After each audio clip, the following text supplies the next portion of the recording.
Welcome to Prep Talk, your new favorite sports podcast, where we prepare food for every meal and every matchup. I'm your host, Chef Seymour, serving up hot plates and even hotter takes from the field, the court, and the diamond. Let's get into it and let's cook. And on today's episode, I'll be discussing some MLB predictions as well as some more college football.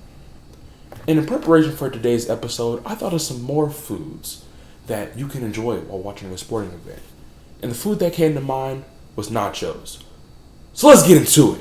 So again, to begin today's episode, we're going to begin with an appetizer segment. So an appetizer segment, if you're not familiar, once again, it's where I basically give a little rundown of things, just small things to go through in the sporting world. Starting with my predictions for the MLB division winners. Starting with the AL Central. This is really a given. You could have said the Royals, but I'm going to go with the Tigers. The Tigers have been playing great baseball this season, and it's all thanks to their ace, Tarek Skubal, and this great offense. Shout out to Riley Green, who just recently joined the 30 home run club. What a great season both of those players have had, and I can't wait to see, even though I'm a Sox fan, I can't wait to see what the Tigers do in the playoffs. Moving on to the NL East. I know it's kind of out of order, but in the NL East, it's a given. We're giving it to the Phillies. The Phillies are just the best team in the NL East. The Mets, we're not even going to talk about the Marlins we're not even going to talk about those teams. The Phillies just flat out are the best team in the NL East. But can they finally capture a World Series ring? Can Bryce Harper get the job done? Let's hope so. In the NL East, as much as I want to go with the Yankees or the Red Sox, I'm going to go with the Blue Jays. Again, they've been playing better baseball than the Red Sox and the Yankees. The Yankees have been on a decline due to injuries and just lack of just winning games. The Red Sox are kind of on an incline. They were kind of inconsistent, but they're starting to win games. But I don't see them chasing down the Blue Jays for the AL East title. And in the AL West, I'm going to give it to the Mariners. When you have a guy like Cal Raleigh and another guy like Eugenio Suarez who just hit nonstop bombs, you can't tell me that they're not destined to win a division title. And they got a pretty good pitching staff. So that combined, they're going to win their division, and who knows? They could go far in this American League for the playoffs. Will they be in the World Series? I don't know. I wouldn't say too early. I don't know. NL West, this is kind of a toss-up, but I'm going to give it to the Dodgers. The Padres are kind of on the Dodgers' coattail, but the Dodgers are going to find a way, again, to get another division title. But they don't care about division titles. They care about World Series. But I don't think they'll win one. Hot take right there.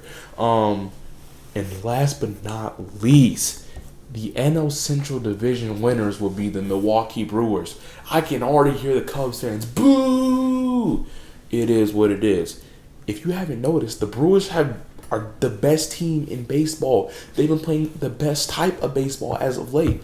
I think they're still on an impressive win streak. When your bats just wake up every night and you have the pitching to back up, good, vice versa, you get it. When you have good pitching and good bats to back up each other, you're going to win a lot of games, and that's what the Brewers have been doing. And I believe they're going to close out. I don't know how the Cubs choked, but we're going to give the NL Central to the Brewers.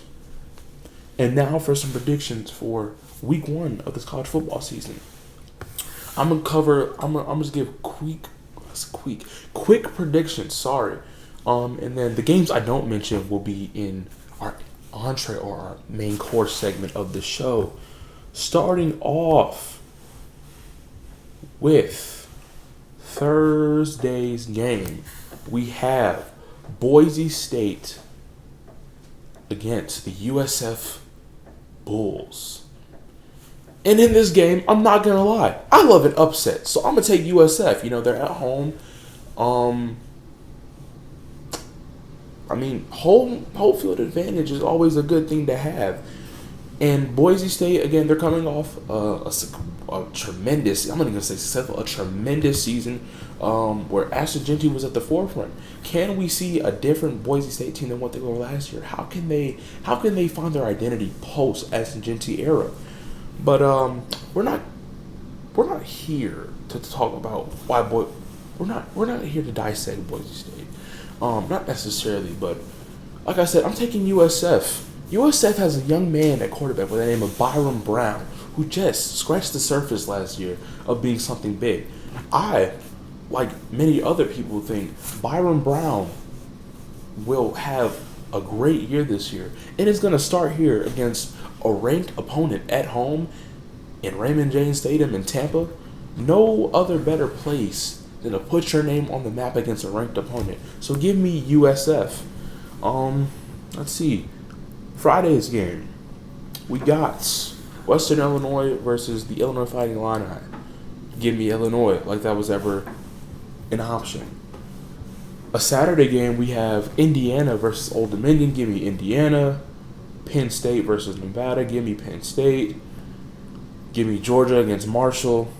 Give me Iowa State, who, by the way, I was right in my prediction from last week. They went on to win. We'll check. We'll check in back later in this episode to see if I was correct with all my predictions. If I was, you just gotta listen to me. All right. Oregon versus, I think that is Montana State. Oregon, of course. We have Oklahoma versus Illinois State. Give me Oklahoma. Florida versus Long Island. Give me Florida. KSU versus Notre Dame. Not Notre Dame. I'm sorry, North Dakota. What am I looking at? Give me Kansas State. Texas A&M versus UTSA. Give me A&M. And then Michigan versus New Mexico. Give me Michigan. Texas Tech versus University of Arkansas Pine Bluff. Give me Texas Tech. Give me Ole Miss over Georgia State. SMU in their game against who is this? Is this East Texas A&M? I think that's who that is. And then give me Arizona State versus Northern Arizona. And then to cap off the appetizer segment, give me South Carolina over Virginia Tech. Now let's get into these nachos. No good plate of nachos is complete without good queso. So let's get into this queso. So over here, I have on the cutting board, I have 2 tablespoons of butter that we're going to drop into our pots. I'm going to turn that up to medium. And then followed by some diced onions and jalapenos.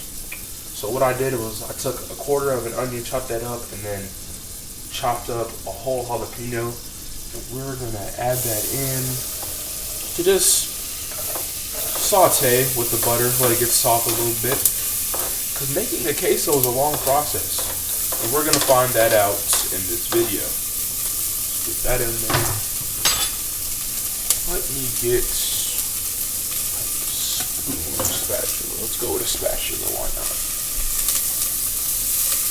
Mix that around.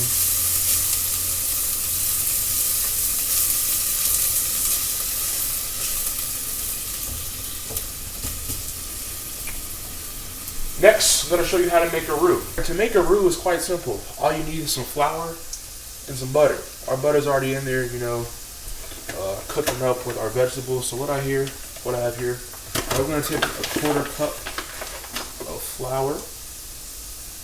And we're just going to put that in there. And then it's going to be a long mixing process. So hopefully you have enough patience and enough time. We're just going to mix that in, let it thicken up with the butter.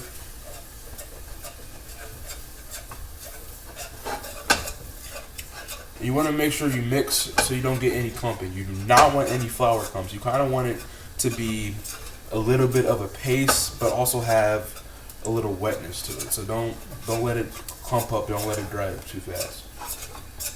You are going to mix this until your roux mixture is a golden brown. So once our roux gets to a golden brown, I'll be back.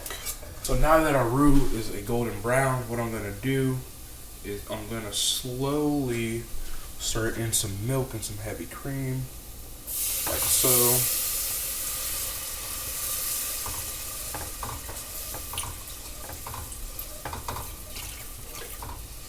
Don't have to use too much for this batch. And then let's add some heavy cream.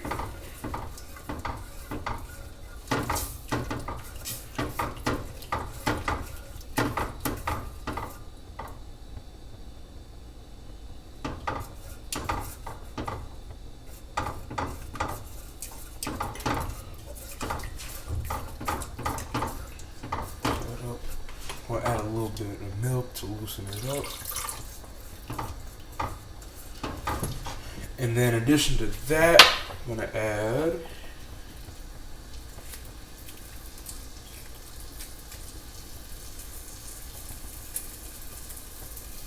see if I can get it. Half a tablespoon of salt to taste.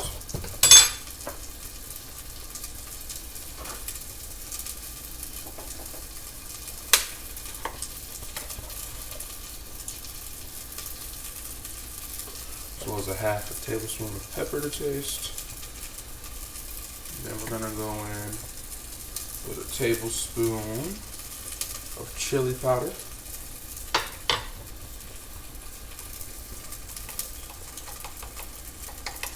Tablespoon of cumin.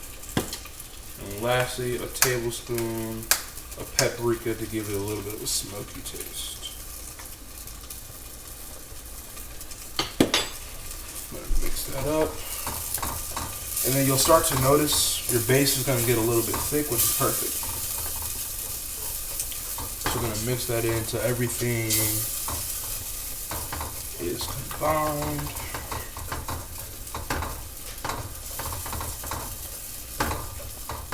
Oh, we don't want it to burn. Adjust the temperature as you must. You just don't want it to burn. You see it's thickening up. So what we're going to do, we're going to add some more of our milk.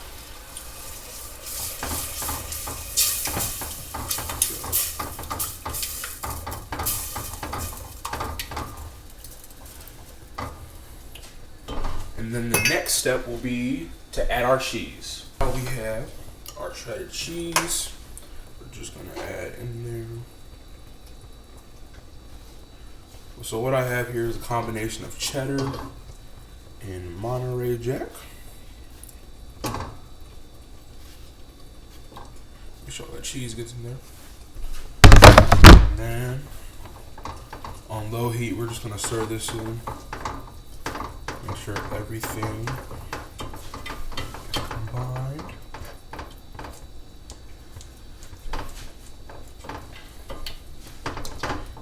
And if your mixture of your base, or now it's queso, but if it starts to thicken up again, you can always add more milk to loosen it up.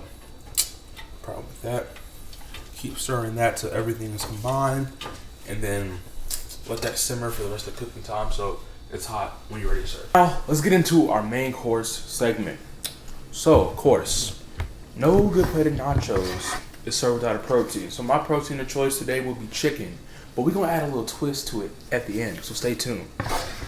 So what I'm gonna go ahead and do, season my chicken thighs. I'm using chicken thighs today. You can use breast, you can use whatever type of protein you want, but I'm choosing chicken thighs. And as well as we do that, we are gonna get in to some more predictions, but these predictions will be for the games that I feel are must-see TV. So this is on the chef's A-list, or we would call these the chef specials. So here are the chef specials of college football game so that you must watch, plus my predictions. Starting off with Texas against Ohio State. What a great game to be played at, I believe, 11 this Saturday. In this game, I'm just going to go ahead and preview it for Texas. How can the Longhorns make a championship push? They got quarterback Arch Manning, who returns with elite weapons, and a big win against the defending champs will be huge. And that's true. If they can go to Ohio State and beat them at home, that would be huge for the program. It would also help with the confidence. I believe that big wins against teams, even though Texas is ranked ahead of Ohio State, going into their house as the defending champs and beating them, that's huge. When you can do that to a defending champ and a team who can also be ranked number one, a team that's on the same level as you, that's just huge. That really helps with your confidence. So, you know, so a big win against the defending champs would be huge. And on offense, they have a wide receiver room stacked with wide receivers like Ryan Wingo and Emmett Mosley, the fifth, who was a transfer from Stanford. A question I have for this offense: can C.J. Baxter and Quintravion Winter be a dangerous duo in the backfield? Because, Texas, over the last couple of years, they've had pretty good running backs that have gone on to be successful in the NFL. Well, Bijan Robinson, Jonathan Brooks. I know he's been kind of injured. Now we see Jaden Blue kind of in the mix in the NFL. So Texas is always going to produce a premier back. So can these two, or can one of them at least shine in this backfield and make a name for themselves? And on the defensive side of the ball, they have Anthony Hill Jr. and a stacked front that give Texas a really physical identity. Texas plays really physical football. If you know about the state of Texas, that's a football state. And so the University of Texas, those players have been conditioned to be physical, and it shows with this defense. And also, this secondary will be tested against Ohio State's wide receivers, of course. Could we forget to mention Jeremiah Smith? You also got receivers like Carnell Tate. I may be forgetting a few others, but how could we not talk about Texas against Ohio State without mentioning the matchup of Jeremiah Smith, who we all know is a dangerous wide receiver. We saw it as a true freshman. Jeremiah Smith put a lot of people on notice. And now to Ohio State. My main question is, can Ryan Day coach his team to yet another big win? Or in a big game? Can Ryan Day, can he do as much coaching as he can to ensure that his team wins another big game? Because they already won the big game no, they didn't. They did not beat Michigan. But the big game, the national championship, they were national champions last year. And another sub comment I have about that. Repeating hopes hinge on early statement wins like this. And that's true. If they can get an early statement win against the number one ranked team in their house, it'll be huge. When you stack up big wins, when you stack up must-win games, it says a lot about your program. And for the committee, I don't know how the committee thinks, but I would think if you stack up major wins, like must-win games, you're going to be ranked high, and you have a chance to make it far, and you have a great chance to be a playoff team. So if they can stack a big win, a must-win game like this, it'll be huge for them down the line. Then the offense, we have a new quarterback starting for the Buckeyes in Julian Sayin, which I haven't seen much tape on Julian Sayin, but if Ohio State trusts him, if Ryan Day trusts him to command that offense, I have no complaints. But can Julian Sayin and Jeremiah Smith, can they be a dangerous duo? Because they are the blueprint for this offense. Like I said I wrote down here. And for the defense, defensive coordinator Jim Knowles, his unit is loaded with experience, D-line and secondary among the nation's best. How can we not mention Ohio State's defense without mentioning Caleb Downs, transfer from Bama, who was I think he was a All-American as a freshman, which is impressive. And Caleb Downs just won a championship with this Ohio State team. So for him to come back with that veteran presence, this is his draft year. So I think Caleb Downs has a great year. He's going to win some awards at that safety position because his draft stock is going to rise. I'm predicting it right now. Caleb Downs will have one of the best defensive seasons that we might have seen in a while. Because for him to come in to this already stacked team and start and make a difference, it was huge for this Ohio State defense. I feel like Caleb Downs, although Ohio State was already good, he was the missing piece. He was part of the missing piece along with Jeremiah Smith and some other pieces. Quinshon Judkins, how can we forget about that past team? But Caleb Downs, can't say enough about him. Well, a question for this defense. Can they contain Texas's tempo and wide receiver explosiveness? It's true because, Texas's offense is stacked.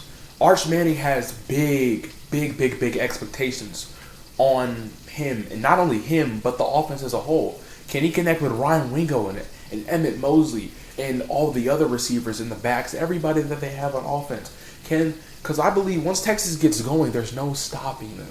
There's really no stopping this Texas team. And Texas always goes after wide receivers who are explosive, like a Matthew Golden, an Xavier Worthy, and Isaiah Bond. I know I'm forgetting. Oh, Adonai Mitchell. They always go after these explosive playmakers. So can the Ohio State defense do it? I think. And here comes my final prediction. I'm choosing Texas to upset Ohio State at home. It's going to be a heavyweight battle that comes down to the fourth quarter, thanks to some great defense and Arch Manning's command and poise of the offense. I feel like if Arch Manning just commands this offense and has that poise that shows he's not afraid or shaken by anything the Ohio State defense has shown, I feel like we could see an upset this Saturday. Not really an upset, but call it what you want. I see Texas beating Ohio State at home. So, after we talked about that, we have our seasoned chicken thighs, and we're going to move them over to the stove so we can get them cooked. Let's go. Back at the stove, and we're going to go in 2 tablespoons of butter to our medium heated pan.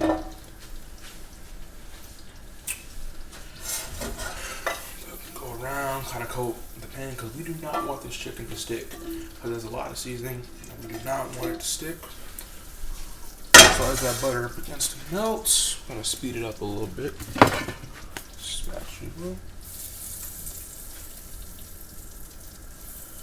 And as the butter begins to melt, we're going to add our chicken thighs.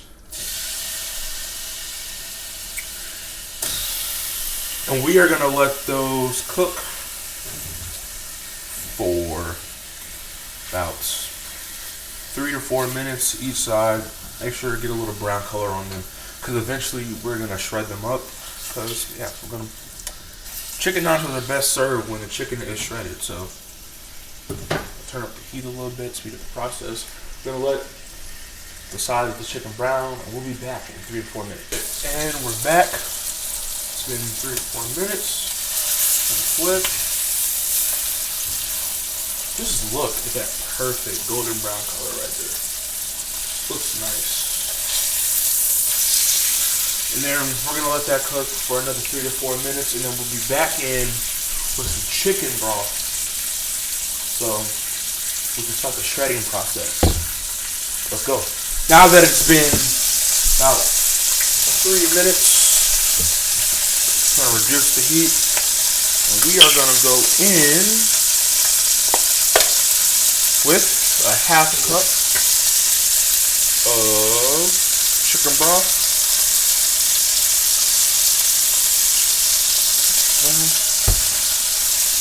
Then let's get our lid. We're gonna need that.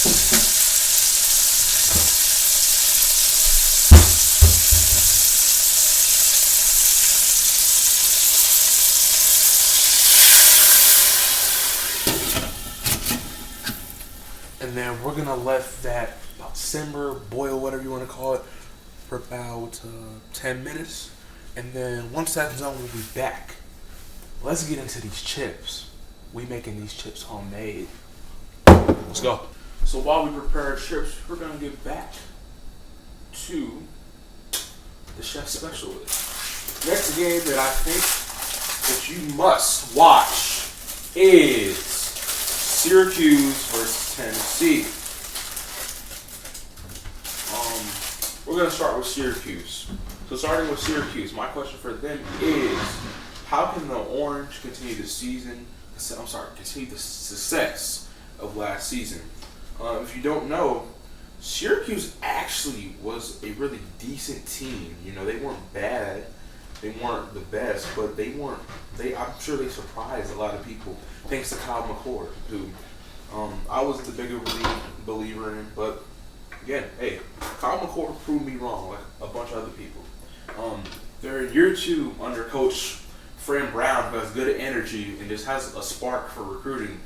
In the recruiting portal, they got Notre Dame transfer Steve Ingeli. I hope I'm saying his last name right. Who gives them experience? Steve Ingeli. He got some playing time at Notre Dame, so he's very familiar with playing in games. No doubt. Why wouldn't he be? And then for their offense, looking at their offense, I'm trying to cut these chips. Also, yes, by the way, if you haven't seen the thing online, tortilla chips are just fried tortillas. So what I did, cut them in half. I might cut them down thinner. We'll see. Kind of down the middle. Yeah, we're just gonna do that. Nah, we'll just keep them as is. We're gonna start to drop them in the fryer. But anyway, back to Syracuse. Offense. Can the Ingeli to Jonte Cook. Jonte Cook is a Texas wide receiver transfer. Can that connection provide a reliable option?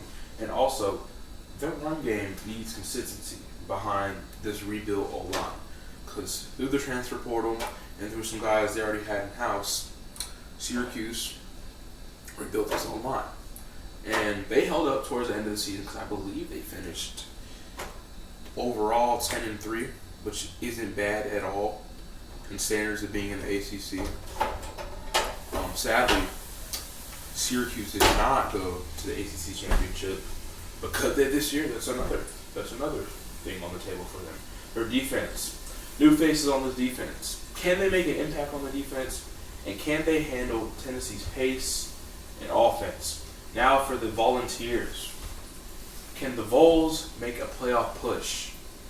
Because I think this last season, or maybe the season before that, the Vols have missed out on playoff opportunities. We haven't seen a national championship come back to Rocky Top since, I think, the Peyton Manning days. I'm pretty sure, yeah, Peyton Manning days. But I think that happened this offseason, the Nico Imialava transfer drama with all that, him wanting to be paid this, that, and the third. That was just a messy situation. So for this offense, Josh Heupel's offense is a very up-tempo system, and then they have new inexperienced faces on offense. Can they get this clicking? I think, honestly, as long as this Tennessee team wins 7 to 8 games, I would count this season as a success.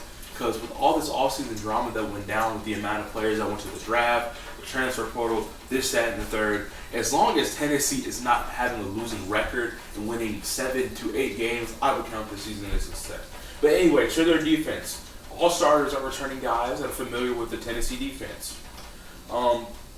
Before this game, can they pressure Steve Ingeli into making mistakes? Because Steve Ingeli, he didn't have that much experience playing at Notre Dame, so this will be his first full-time starting. And what a time to start against an SEC team.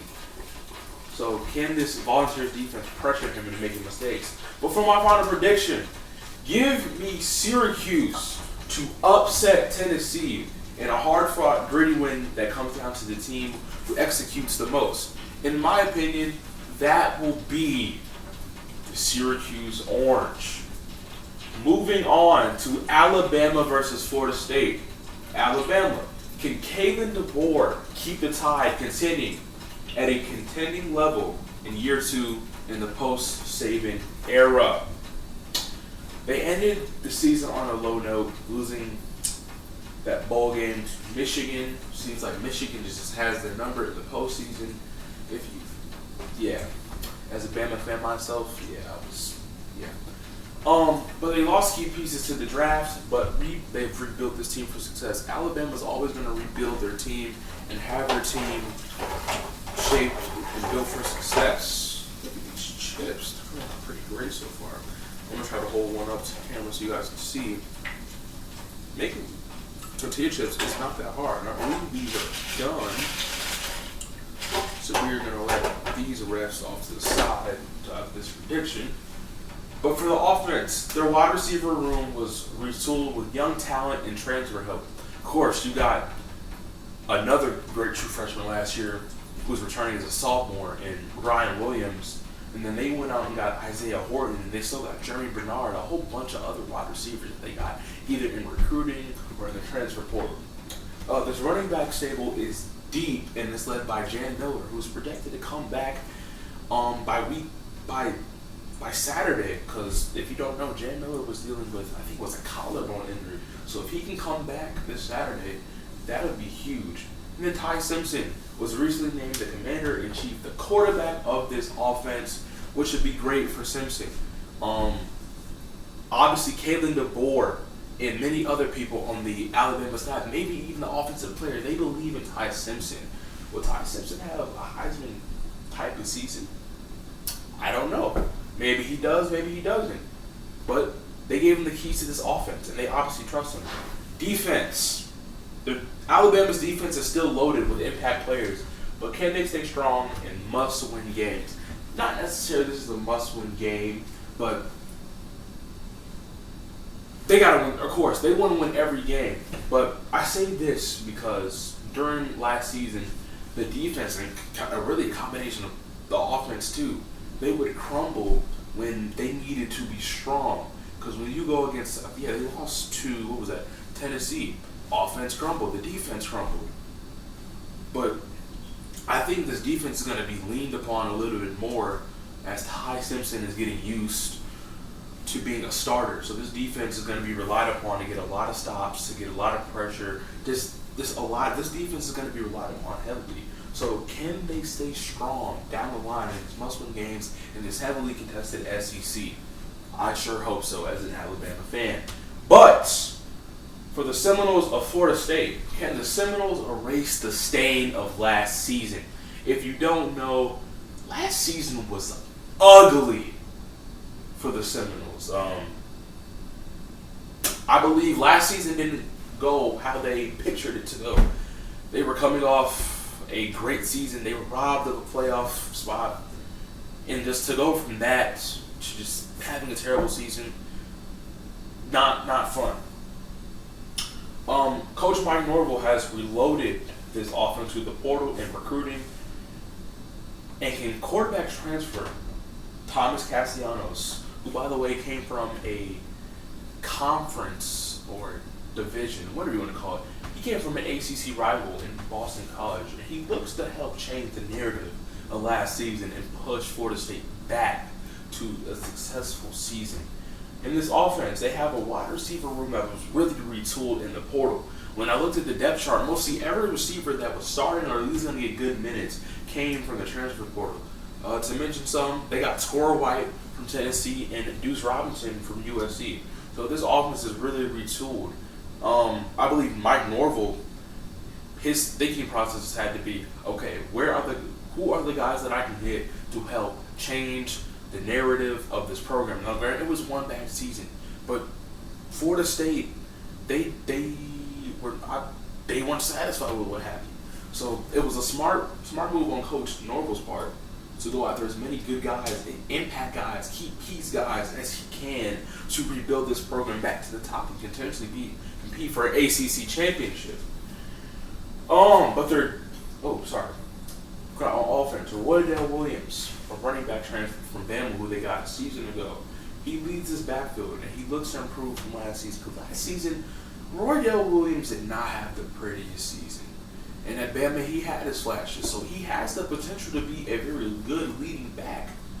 But he just needs to get going. So can Roydell Williams get going in his offense against his former team? There is no, and I'm a big believer in this, there is no better time or better situations or scenario to get back on your game, to get back on your mode, whatever you may call it, than against your former team.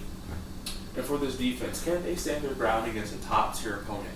Because not many people believe that Florida State can beat Alabama. And as a Bama fan myself, I don't think they can either. But can this defense hold up against this firepower offense? Because best believe Alabama will be coming out the gate, knocking on all cylinders. They're just going to be clicking on both sides of the ball. But more so on the offensive side of the ball, hopefully. And of course, if you couldn't guess, in my final prediction, I have Alabama winning this game. I believe Ty Simpson impresses in his first start, and the defense, Alabama's defense, is a nightmare for this Florida State offense. We're going to take a little break from the chef specialist and go back and check on these chicken thighs, as well as set these chips to the side because we do not want these to get cold. See you in the next clip. We're back. So our chicken thighs have been simmering in the chicken broth. I'm going to set these back to the side because we're doing barbecue chicken nachos. So let's make some homemade barbecue sauce. Editor Chef Seymour here. The clip got lost, so I'm gonna just put the ingredients and instructions in a doc below. Roll the next clip. After some stirring, our sauce, I don't know if you can see it, it's starting to get brown. You know, you still see little shades of red, but it's getting there. You'll start to learn. Like, of course, making tortilla chips. It's simple. All you gotta do, cut up your tortillas, fry them up. Simplest thing in the world. Then with barbecue sauce, all barbecue sauce is just ketchup with seasoning and brown sugar. Stuff is not that hard to make. But we're gonna set that to the side. And then we are almost ready to plate. But we're gonna shred this chicken first. So let's go back to the counter. As we shred this chicken again, we're just gonna get back to the chef's list. Next game is Clemson.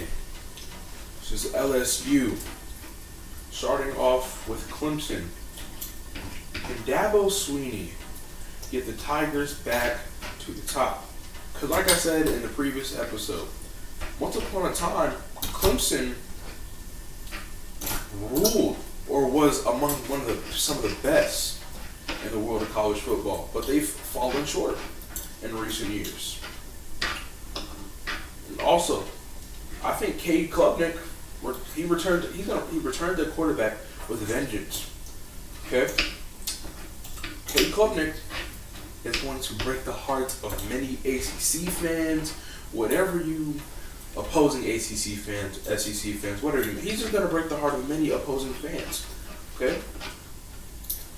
I don't know. There's just something about Cade Klubnik's game and just his demeanor. It's just something about his game that really draws me to him. And I believe he's going to come back this year with vengeance. Because he was in the race. Him and the Tigers were there in the race to potentially win or get back on that pedestal of winning a championship. They were so close, but came up short. Anyway, to the offense, all starting wide receivers are returning players, which is great. That means Cade Klubnik doesn't have to create any new chemistry. He already knows these guys. So it's there. They know the playbook. They can hit the ground running against LSU. They can go for whatever type of play they want against the other Tigers. Also, can they be a top offense in all of college football? Can they? I think it's very possible when you have a guy like Cade Klubnik at quarterback. Clemson is also known for just overall being a good rushing team, a good run game team. So if they can get both the passing and the run game to go, I don't see why not. I don't see why they couldn't be a top offense in all of college football. Then to the defense, as usual, they have one of the best defensive fronts in the country. But that secondary will be tested by LSU speed because LSU will always recruit guys who are speedy, who are just going to break away, who are just athletes. All these teams recruit athletes, but you get what I'm trying to say. Now to LSU. How does Brian Kelly, again, kind of similar to Dabo Swinney, how does Brian Kelly get his Tigers back to the playoffs? Because LSU has missed the playoffs for quite some time. And I'm sure they're not pleased because they can hang with some of these teams that were in the playoffs this past season. They can hang with the Boise State, maybe even a Penn State, Arizona. Like, they can hang LSU is more than capable of being in the playoffs and potentially a championship-winning team. But you have Garrett Nussmeier, who looks to take a leap. I would hope not. Who would look to take a leap in his last year. This is Nussmeier's senior year. He has nothing more to prove after this season, so why not go for it? Go for it, kid. Let's try some of this chicken because it's all chopped up and shredded up. Show the camera real quick. I hope you guys can see that. There's the chicken. It's my favorite food too. But he looks to take a lead in his last year. For their offense, Caden Durham is special. He just needs more touches. Caden Durham is a very special running back, explosive running back. He can get you a big play. But Brian Kelly and the LSU offense, the offensive coordinator, the coaches just need to get Caden Durham more touches. Because I believe he could be up there with some of the best college running backs. You know, Jeremiah Love. I'm trying to think who else is a great running back. That's pretty much all I can think of. I got to read up on these running backs. But if Caden Durham can get more touches, he evolves this offense to be something greater than just one-sided, just being this school that just passes to these big threat wide receivers. And also, speaking of the wide receivers, the wide wide receiver room has potential to be dangerous. Like, I don't know. LSU, they're always going to find guys who just become dogs. Whether they have to sit for a couple of years, it doesn't matter. LSU find guys. These top schools will always find guys to be dogs to their defense. I only have one thing to say. Can the Tigers slow down Clemson's run-heavy attack? When you have a guy like Harold Perkins at the forefront of this defense, the leader of this defense, who has been at LSU for quite some time, can Harold Perkins get him and 10 other guys in the right spaces? Well, it also comes from the defensive coordinator. But on the field, can Harold Perkins get him and his 10 other guys in place to stop? Not even this. It doesn't even have to be the run-heavy offense that Clemson has, but just the Clemson offense in general.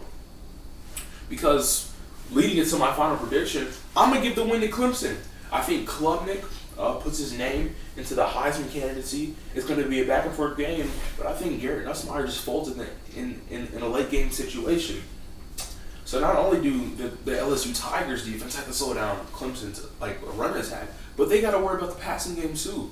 And I don't know, call it what you want, call it a Cade Klubnik glaze. I'm just talking about Cade Klubnik so much. But nobody, I don't know if anybody else sees what I see. Cade Klubnik will be a Heisman candidate this season. And this game right here is going to show people why. We got one more game to get into, but we're going to leave that for the final bite when everything is ready. So we're going to take a pause from the chef's list, and we're going to continue to cook this food. And we're ready to make some pico. So here, pico de gallo is pretty simple. All you need is 1 tomato chopped up, jalapenos, and some onions. So in this bowl, I'm going to add onions. Also, you're going to need some cilantro. Let's place that right here, actually.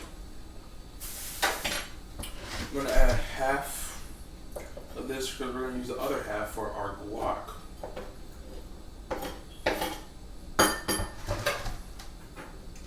Be swallowed. Now, some salt to taste. And then we're just going to chop a little bit of cilantro, bunch it up. That should be good. That's probably a lot, but who cares? I'm going to take a fork. I'm going to mix it up. It's not going to be the prettiest, but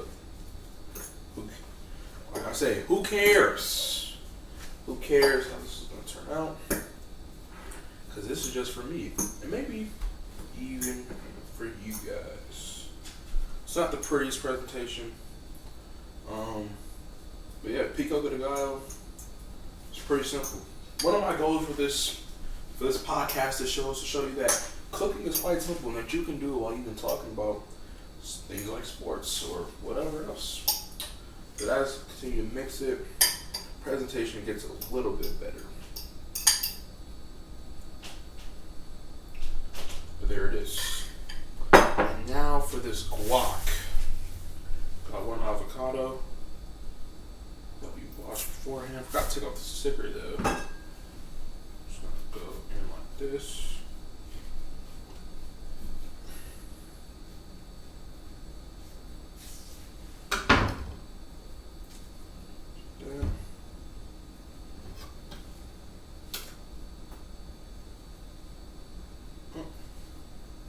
Looks like I can't get that side out.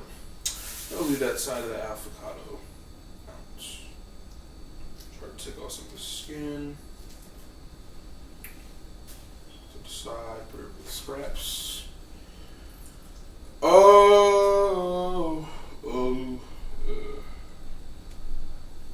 Peel this avocado.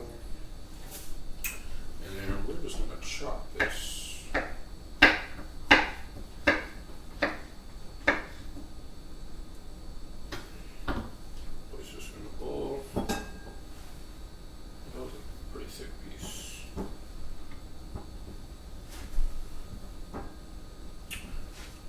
Pause, be right back. We are to the plating process. This is what it looks like so far, but we gotta add everything else. So we're gonna go in with a spoonful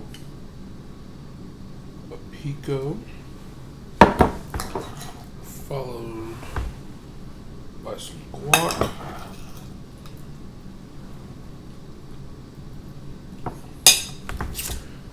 A little bit of sour cream, why not?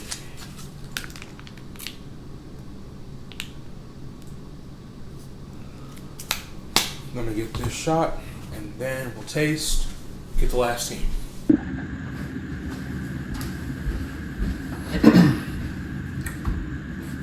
Moving on to the last matchup. Got Notre Dame versus Miami. For Notre Dame, can Marcus Freeman get his team back to a national championship this season? They've given quarterback C.J. Carr the keys to the offense. And this wide receiver room is built for success with guys like Jaden Greathouse and Jordan Faison. But we're going to take a little break to try our nachos. Let's go in for this piece right here. Try to get everything.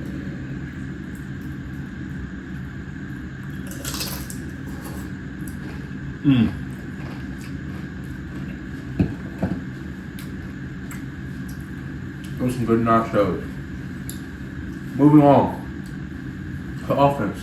Their O-line has this tradition of producing future NFL talent. Could we see the next best Notre Dame O-lineman shine this season? Let's see. And running back, Jeremiah Love. Can't say enough about him. He's a premier option for this offense.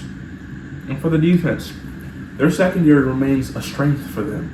But can they contain Carson Beck's experienced play for Miami? Moving over to Miami, can they win games that matter this season? Like I said last episode, Miami would find themselves losing games that they needed to win that actually mattered to get them to places where they wanted to be, which probably was the playoffs last season. So they got to win games that matter. They also get quarterback Carson Beck from Georgia, who brings experience, winning experience. And this team was retooled by the portal.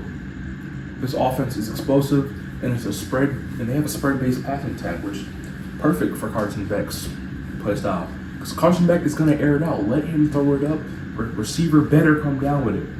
And then running back Mark Fletcher Jr. looks for a chance to take flight this season. I mean, he got his touches, but he hasn't really taken off to a running back that he could fully potentially be.